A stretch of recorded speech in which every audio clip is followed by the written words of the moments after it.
네, 오늘 주일학교 아이들이 다 오니까 꽉 찬 것 같은 느낌이 드네요. 감사합니다.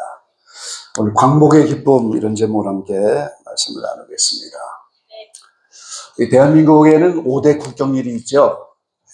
3.1절, 3월 1일 만세사건 3.1절이 있고, 제헌절 7월 17일입니다. 그리고 광복절이 8월 15일, 개천절 10월 3일 날, 그리고 한글날 10월 9일 날, 이거를 대한민국의 5대 국경일이라고 합니다. 광복절 광복이 된 지도 오래되고, 6.25 지난 지도 오래돼서 요즘 아이들이 잘 모르니까 어떤 아이들은 6.25 이렇게 읽는다고 그러죠. 예, 8.15 이렇게 읽는다고 하는데, 점점 세월이 그렇게 지나가니까 아이들이 잘 모르는 그런 경향이 있다는 거죠. 광복절이 1945년 8월 15일입니다. 그래서 81주년이 됐어요, 올해. 그래서 81주년의 즈음에서 광복의 기쁨 이런 제목으로 함께 은혜를 나누려고 합니다. 광복절은 첫 번째 빛의 날이라고 하는 사실을 우리가 이해를 해야 됩니다. 이 광복이라고 하는 한문이 이 빛광자잖아요, 빛광자. 그리고 이 복은 회복한다는 거예요. 그러니까 빛의 회복이다 이런 뜻이란 말이죠. 예.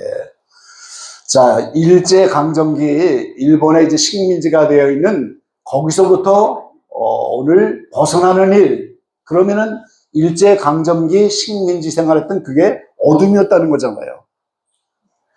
그래서 거기서 벗어나서 빛을 회복했다. 그래서 나라의 주권을 강탈당했는데 그 배경에는 기독교 신앙의 위기가 거기에 또 있었다는 거.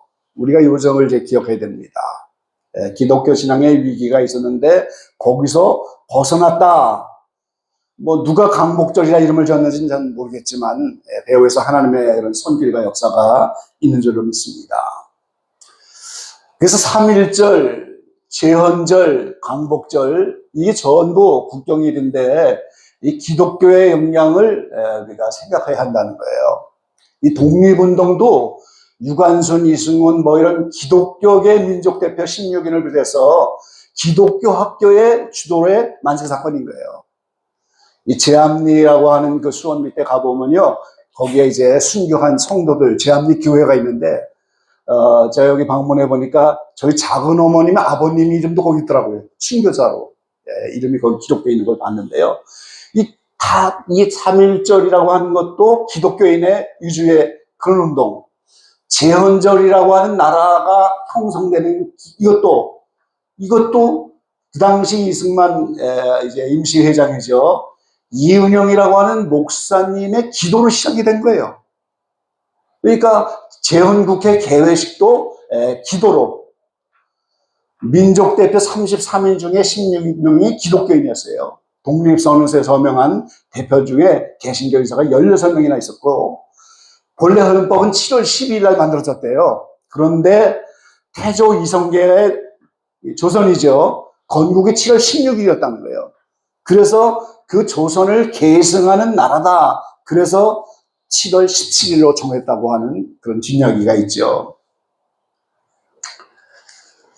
그래서 이 광복절, 1945년 광복절 빛이 회복되는데, 그러면서 1948년 정부 수립을 함께 경축하는 날이에요. 그냥 식민지에서 벗어나는 거 끝나는 게 아니고 이제는 제헌절과 연결되면서 정부 수립을 함께 경축하는 게 광복절의 의미입니다. 그래서 이 나라가 이제 서구 민주주의의 법체계를 수용하는 과정으로 가는 건데, 여기에 기독교적인 세계관과 기독교적인 사상의 영향을 받았다 하는 사실, 그래서 빛의 회복이라는 의미가 부여되는 거예요. 여기서 우리가 이 민주주의 체계, 우리의 대한민국도 민주주의를 근간으로 하는 나라인데, 이 칼빈이 장로교를 만든 사람이죠. 그래서 장로교의 칼빈의 이 교회 정치를 우리가 좀 이해를 해야 됩니다.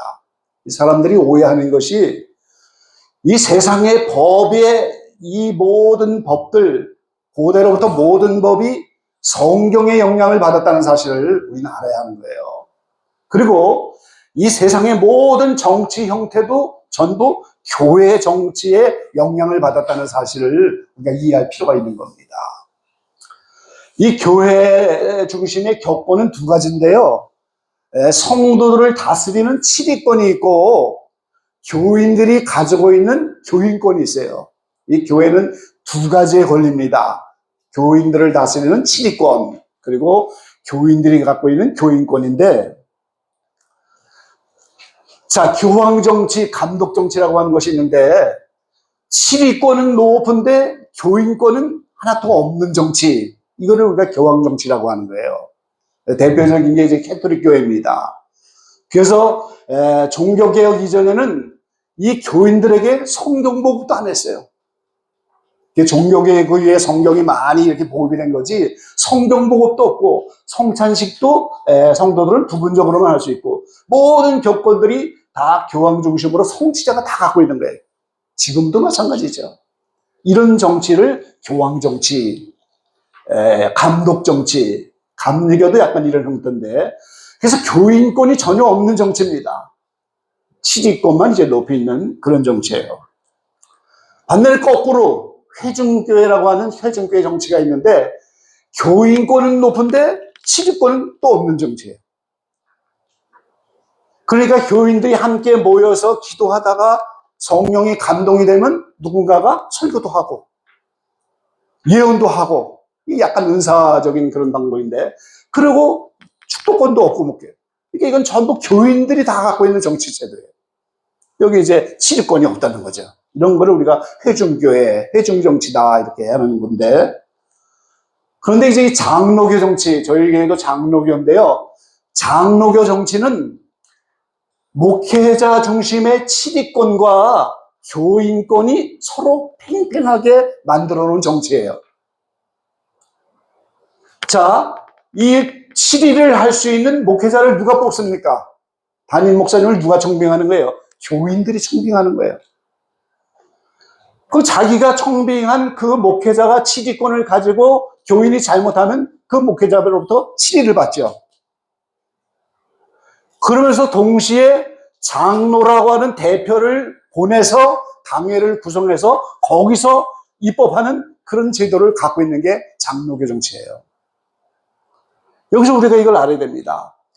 칼빈이 이런 장로교 정치를 만들어서 스위스 제네바에 가서 이 정치를 실제로 이제 실현하는, 그거에 영향을 받아서 민주주의가 장로교 정치에서 태동이 된 겁니다, 여러분. 정치와 종교는 분리되지만 뗄래야 뗄 수 없는 깊은 연관을 갖고 있어요. 아담 이래로 타락하고 나서 하나님 편에서 필요한 것이 두 가지인데, 하나는 국가라는 개념입니다. 나라가 있어야 정당한 질서를 가지고 편안하게 살 수가 있잖아요. 그리고 교회라고 하는 또 기관이 있어야 영적인 구원을 받죠. 그래서 타락 이후에 나타나는 것이 국가 개념과 교회 개념인 거예요. 그래서 기능상 정치와 종교는 분리되지만 서로 뗄래야 뗄 수 없는 연관을 가지고 있는 거예요. 그래서 오히려 이 법을 다, 모든 법, 이것이 성경에 근거해 있고 오늘날 민주주의라고 하는 이 제도가 사실은 장로교에서 태동이 됐다는 사실을 우리가 이해를 해야 돼요. 이거를 조금만 바꾸면 됩니다. 이 대통령이에요. 대통령을 누가 선출해요? 국민이 선출하잖아요, 지금. 그럼 국민들은 누구 치리를 받아요? 대통령과 행정부의 치리를 받잖아요. 그리고 대표, 장로를 보내는 것처럼 국회의원을 대표로 뽑아서 입법을 하게 하고, 이게 장로교 정치가 오늘 민주주의의 근거가 된 겁니다, 여러분. 이거를 이해해야 돼요. 그래서 이 민주주의 장로 정치인데 그래도 여전히 불완전하죠. 왜요? 공명정대하게 모든 것이 이루어지면 대표를 뽑고 치리를 받고 그러는데 여기에 공명하지 못한 일이 많이 생겨난단 말이죠. 그래서 최종적으로 우리가 원하는 것은 메시아 왕국이 오면 민주주의보다 더한 박애주의, 사랑으로만 이루어지는 나라.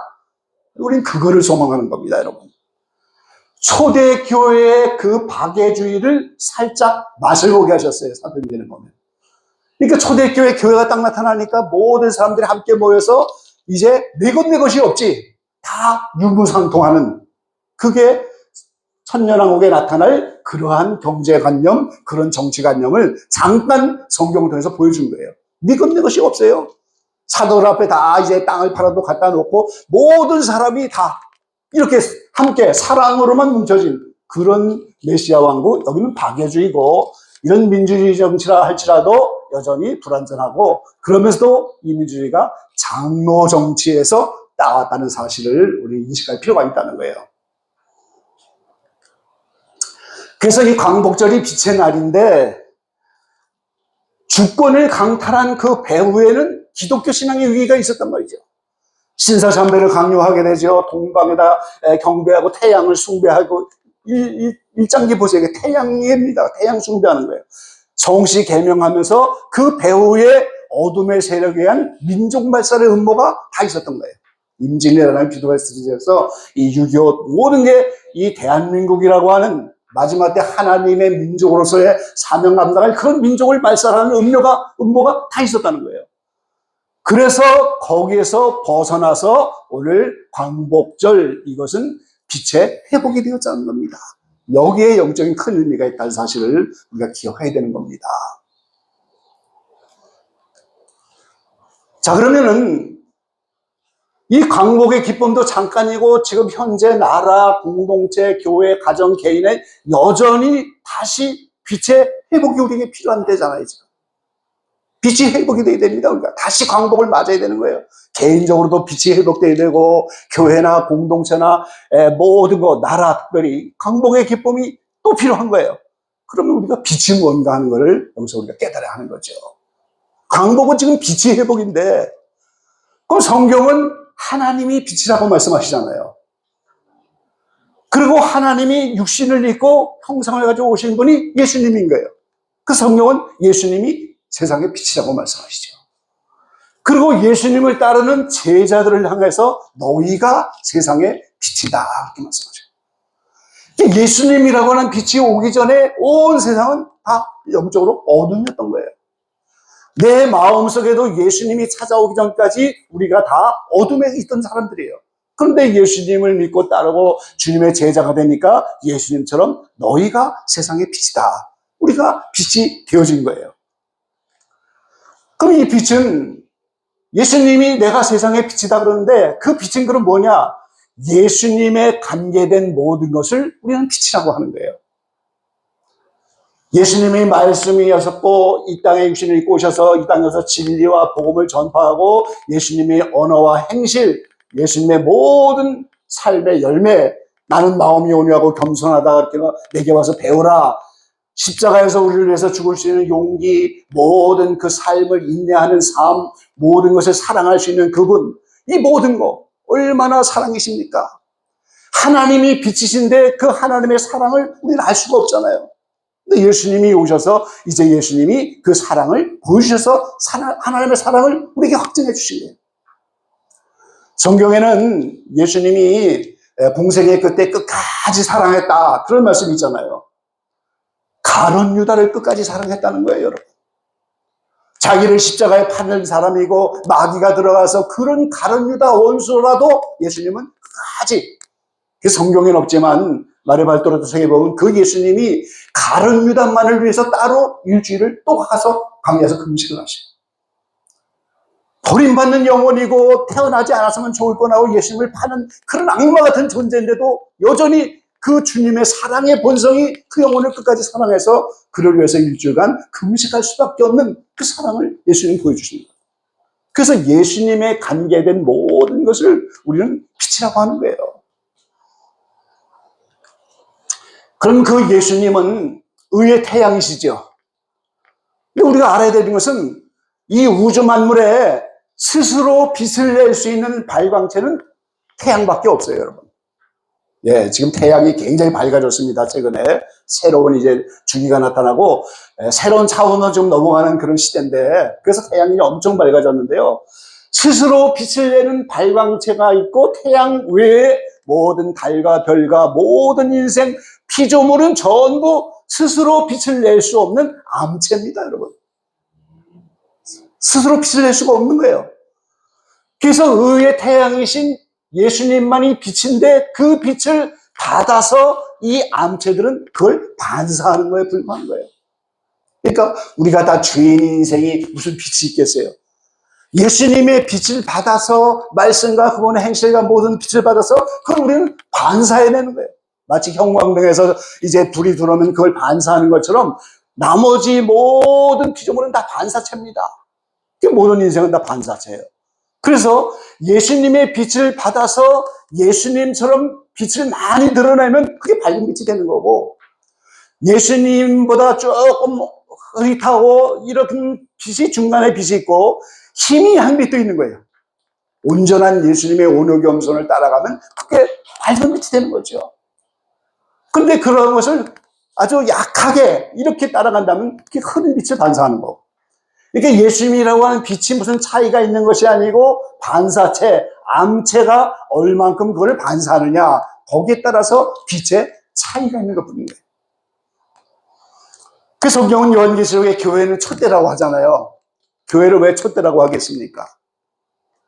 초는 자신을 태워서 녹여가면서 어두움을 밝혀주는 거예요. 그러니까 교회가 예수님이라고 하는 빛을 희생하면서 그 빛을 드러내라는 거예요. 그 사역자는 왜 예수님의 오른손에 붙잡힌 별이라고 했겠어요? 어두운 죄악 세상을 별처럼 비추는 그런 사역을 감당하는 것이 이제 하나님의 뜻인 거예요. 그래서 교회와 사역자들, 목회자는 예수님의 빛을 드러내서 될 수만 있다면 밝게 주님의 빛을 드러내라는 겁니다. 그래서 교회를 촛대라고 하고 사역자는 별이라고 하는 거예요. 그래서 오늘 우리가 이런 빛의 자녀가 되어야 됩니다. 하나님이 빛이셨고 예수님이 빛으로 오셨고 우리가 빛을 따라가고 예수님을 닮아가고 주님의 제자가 됐다면 우리가 빛의 자녀가 되어야 하는 거죠. 에베소 5장 1절로 2절 우리 함께 읽어보겠습니다. 그러므로 사랑을 입은 자녀같이 너희는 하나님을 본받는 자가 되고 그리스도께서 너희를 사랑하신 것 같이 너희도 사랑 가운데서 행하라. 그는 우리를 위하여 자신을 버리사 향기로운 제물과 생축으로 하나님께 드리셨느니라. 아멘. 우리는 하나님을 본받는 자가 되어야 돼요. 그리고 예수님이 우리를 사랑하신 것처럼 너희도 사랑 가운데 행하라. 주님이 우리를 위하여 자신을 버리고 생축처럼 하나님께 드려서 우리를 위해서 돌아가신 것처럼 우리도 남을 위해서 그렇게 제물과 같이 하나님께 드리는 그런 삶으로 사랑 가운데서 행할 때 오늘 빛의 자녀가 되는 거예요. 에베소 5장 8절로 9절입니다. 너희가 전에는 어둠이더니 이제는 주 안에서 빛이다. 빛의 자녀들처럼 행하라.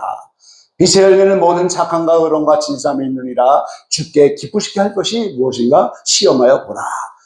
전에 예수님을 만나기 전에는 우리가 다 어둠이었어요. 그런데 이제는 예수님 안에서 주 안에서 빛이라. 그래서 빛의 자녀들처럼 행하라. 그래서 빛의 열매가 모든 착함, 의로움, 진실함 이런 열매들이 나타나야 빛의 자녀가 되는 거죠. 자, 요한일서 2장 9절로 10절입니다. 같이 읽어보겠습니다. 빛 가운데 있다 하며 그 형제를 미워하는 자는 지금까지 어두운 가운데 있는 자요. 그의 형제를 사랑하는 자는 빛 가운데 거하여 자기 속에 꺼리낌이 없으나 그의 형제를 미워하는 자는 어두운 가운데 있고 또 어두운 가운데 행하며 갈 곳을 알지 못하나니 이는 어둠이 그의 눈을 멀게 하였습니다. 그래서 우리가 주님이 빛인데 빛 가운데 있다고 하면서 미워하면 아직도 어두운 가운데 있는 자라. 그러니까 우리가 예수님처럼 사랑하지 못하면 아직도 어두운 데 있고 갈 길을 알지 못하고 그의 눈을 멀게 하였다 그랬어요. 하나님께서 난 자마다 죄를 짓지 아니하나니 이는 하나님의 씨가 그의 속에 거하며 저도 범죄치 못하는 것은 하나님께 손났습니다. 이러므로 하나님의 자녀들과 마귀의 자녀들이 나타나나니 하나님의 자녀들, 빛의 자녀들이죠. 마귀의 자녀들, 어둠의 자식들입니다. 그래서 이것이 어떻게 하나님의 자녀인지 마귀의 자녀인지 구분하느냐? 의를 행치 않으면 마귀의 자녀예요. 사랑치 아니하면 하나님께 속하지 않기 때문에 마귀의 자녀인 거예요. 그러니까 오늘 우리가 빛 가운데 있고 빛의 자녀가 된다. 그거는 오늘 말씀을 행하고 사랑과 모든 것을 열배로 맺어야 하는 거예요.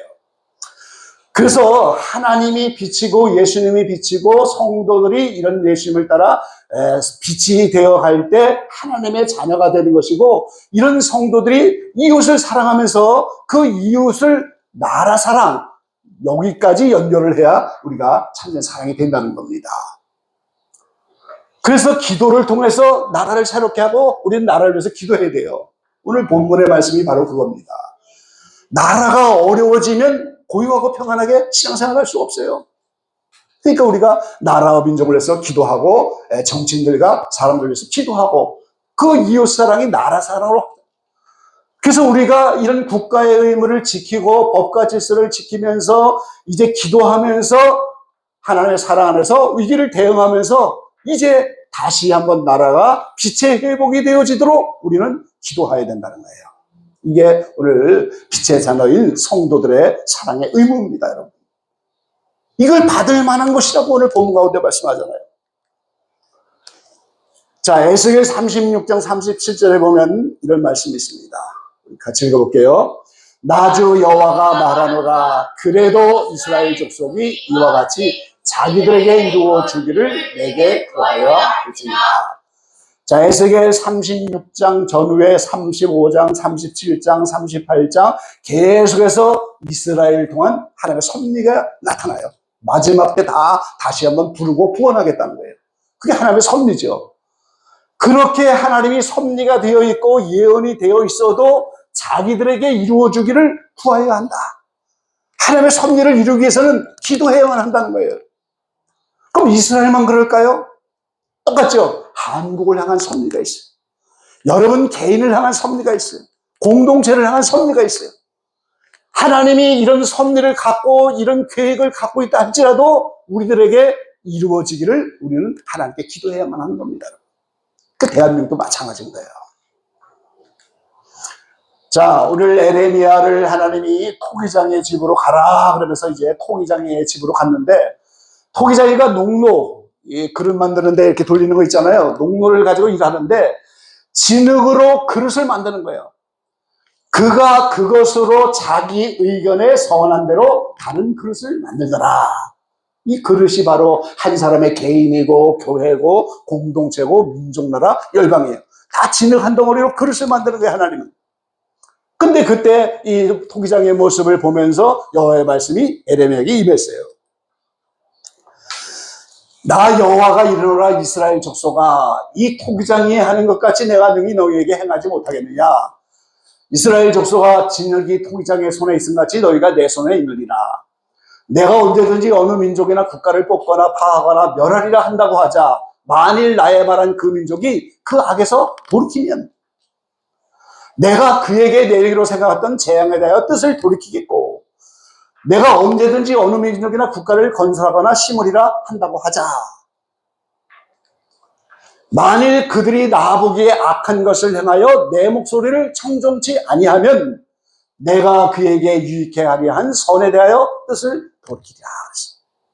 하나님은요, 토기장이처럼 진흙 한 덩어리를 가지고 나라도 만들 수 있고 개인도 만들 수 있고 공동체, 교회 모든 것을 만드는데, 하나님은 자, 그 민족이 악에서 돌이키면 재앙을 내리려고 하다가도 뜻을 돌이키고, 또 어느 민족이나 국가를 건설하고 심으리라 할 때에 그들이 내 목소리를 청종치 아니하면 유익해 하리라 한 선에 대해서도 뜻을 돌이킨다는 거예요. 이게 선한 뜻을 가지고 있다가도 청종치 아니하면, 하나님 말씀에 청종치 않으면 하나님이 다시 그걸 돌이키고, 재앙을 내리기로 했다가도 하나님은 그들이 뉘우치고 돌아오면, 그 악에서 돌이키면 그 재앙을 돌이키겠다는 거죠. 그 진흙을 한 덩어리 가지고 하나님이 무슨 그릇을 만드는 것처럼 이렇게 나라와 민족과 개인 공동체 모든 섭리에 대해서 하나님은 언제든지 청종치 아니하면 버리시고, 뜻을 재앙을 내리려고 하다가도 그들이 악에서 돌이키면 하나님도 재앙을 내지 않겠다, 이렇게. 그래서 우리가 강복의 기쁨도 있었지만 다시 한번 이 빛이 회복되도록 이 민족이 하나님의 말씀을 청종하도록 기도해야 됩니다.